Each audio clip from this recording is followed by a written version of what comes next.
feel very passionate about this because I think that it's something that Nigerians need to begin to take a second look at. The idea is that a young friend of mine came to my house after about 7 years of not seeing him. He had come to meet with his brother who was in from the UK and was staying with me. And he was quite brilliant when he was in secondary school. He was a very young chap. So I expected him back. Okay, by now this guy will be in university or graduated or something. So he said he was a cab driver and he came to raise money from his brother to get a new engine for his cab. So I said, "You're a cab driver? What happened? You were smart, you were intelligent, you had something going way back. You were doing well in school." He said, "Well, he wanted to study law and he never could pass English. He could pass about 3 or 4 other subjects, including economics, government, and some other, but he couldn't pass English." I said, so I started thinking to myself, this guy could not pass English language. What language did he use to pass the other 4 subjects? Mm-hmm.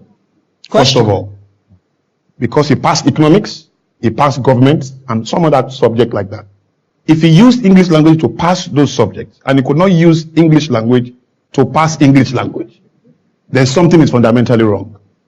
Then I said to myself, okay, it means when the examiner is testing him, is marking his paper, it means the examiner is not testing the use of English. He must be testing the technicality of English. Meaning that no matter how well he can speak, if he cannot tell the difference between a phrase and a clause, or a pronoun and an adjective, he will not pass. The next question would then be, what is the goal or the objective of lingua franca? Is it communication or sophistication? We are getting warm now. We are just getting warm now. We're coming. Because, excuse me, if it is communication, our friend can communicate enough to pass 4 other subjects. So it means that this guy he can communicate all he wants. If he doesn't meet the standards of technicality, then he cannot pass this subject. Now, those who sat down together to say that we need a lingua franca, what was their goal? It was supposed to be an idea that binds us together and that allows us in a way to manage our diversity with the fact that we have different people with different languages all over the nation. So, which is a beautiful thing, really. But how can we find one thing that all of us can have confidence in so that when we speak anywhere, we can be fine?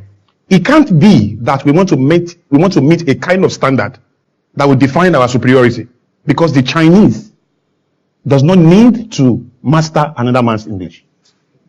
And when you go to the United Nations, you see people who can speak English refusing to speak English, insisting on speaking their mother tongue. And the United Nations will use our own money to pay for interpreters and all of that will help everybody to understand what they are saying. The Chinese will say, tun, tun, tun, I don't agree. You can't say, no, you must speak English. Because globally, there is no language that is a standard or a determinant of progress. So that is critical. Now, here, English language is fantastic. There's nothing wrong with it. And I'm not saying we should take it away. I am saying that it is overrated. English language should not be a determinant of progress in our own country.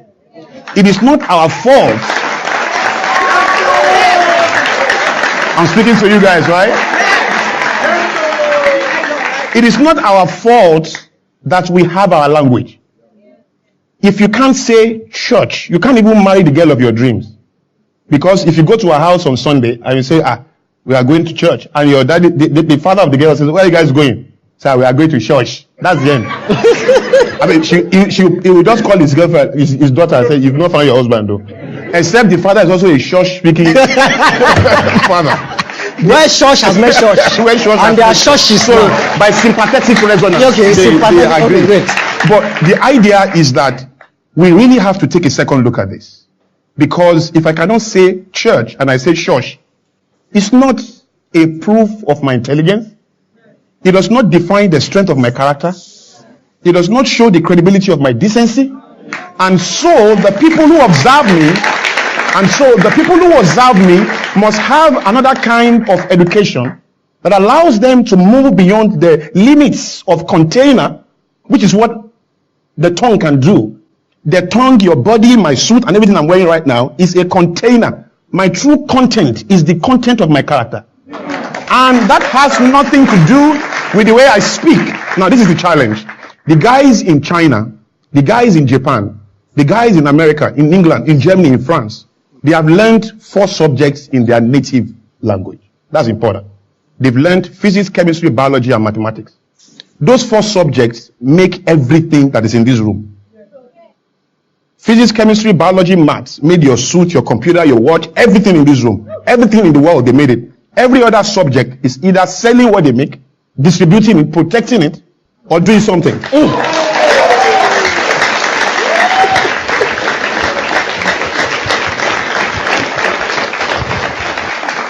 Now, the idea is that because they learned those subjects in their native languages, I believe it aided comprehension.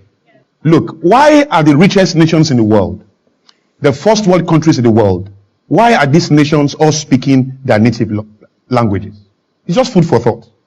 Why is it that lingua franca only exists in third world nations and nations that have been colonized? Is it not looking more and more like an agenda to keep us small? Because every time you ignore the gift of nature, you embrace another inferior fabric that in itself is artificial and cannot define your originality, your authenticity, and your strength. So,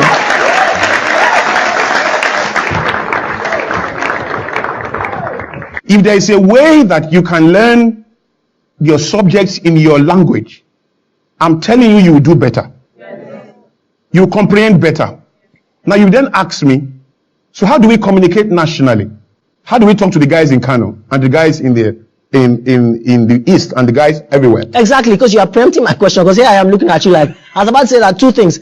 So what is your suggestion now that I speak Yoruba now on this program? And it's ironic because you are actually speaking the English. Yes. And the intensity of the English is making these creatures clap. I love you all. And they are all clapping. So so what is do we see a bit of an irony here? Is that like a logical question to ask? So how do I communicate with you? Yes. First of all, I would like to say that I don't have a problem with English language. We have accepted it for over 50 years now. There's nothing we can do about that. What I'm saying is, let us check it and put it in perspective, such that we can find a way to communicate, probably using the same language, but not hindering us from progressing. Because you can't even get a good job if you don't speak this language very well. And what is this language? This is a language that is artificial to you. Your nature is what is natural to you. And so I should judge you if you cannot speak Yoruba very well, or you cannot speak Igbo very well. Now, pidgin is not an embarrassment. Pidgin is the proof. Pidgin is the proof of a people's struggle with an original language. So there's pidgin French, there's pidgin English, there's pidgin Yoruba. Most of the Yoruba you speak is pidgin. There's pidgin Igbo. Pidgin is proof of a people's struggle with an original language. So there's pidgin in every language. Clemens Westhoff is supposed to be the Super Eagles' most successful coach. Meanwhile, Super Eagles is the only team in the world. I hope you know. Okay. So this Clemens Westhoff was a Dutchman. He came to Nigeria, spent some time here, won probably every competition, took us to the World Cup for the first time. But how does he speak? Tomorrow we play, Yekini score, we win. That's how he talks. When he's training, come, ball, move. That's how he talks. He never shared one correct grammar in all his years in Nigeria and after he left Nigeria and before he came to Nigeria. Are we on the same page? Yeah. But he was understood by his players.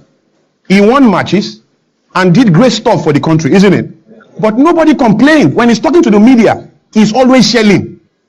There's no day Clemens Westhoff does not share. Tomorrow we play Kenya, we win, score. That's how he talks. I'm come tomorrow from Nairobi, we go camp. That's how he talks. All right? But you understand that he's not an Englishman. You understand that he's Dutch. But I doubt if that's what you really understand. I think what you understood really is that he's white. And because he's white, you can forgive that imbalance. Because Shino Peter said, I wish you soonest recover. Some years ago. It took him time to recover from that error. A long time. The media finished him. Everywhere. If I get here and I say, I'm thank you for bringing me here, that can be the end of the show. You guys can just say, who is this blast from the past? Who brought this guy here? You know, and that has nothing to do with the strength of my character. And even a lady will judge me. Even a lady will judge me with my struggle with that particular grammar. And I could be the best guy in town in terms of kindness, love, because how well I can speak this grammar does not communicate the strength of how I'm able to love a woman. That says okay, Mr. Shonyo, great stuff. I've heard you. If I leave you to go on and on, we'll spend all night here. So it's not a question. Please bring all this to dovetail somewhere, so that we can end this segment. Fantastic. Because there are parts of this stuff you haven't spoken about. Correct. There was a part you spoke about when the white people came to Africa for the first time, and I absolutely love. See, we have to bring him back. Yes. Yeah. I think I'll dedicate one whole show to you. So please just help me bring this to a culmination. Yes, I'll do that excellently. I think that the way forward will be that I want everyone here. First of all, I'm going to give everyone seated a free subscription to my magazine called Thought Revolution. And I want everyone in the audience and everybody watching the show right now to visit trnation.com. T for toy, R for rabbit, nation.com. And if you go there and you get a free subscription, you access a magazine. The cover of the magazine is called Future Weeps. Future Weeps is talking about exactly what we are talking about. The embarrassment, the limits, and the nuisance of lingua franca. And how we need to put it in perspective.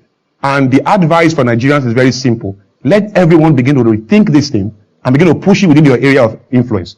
The two things I'll ask you to do is very simple. Never again judge anyone, laugh at anyone, scorn anyone because they are not masters of English language.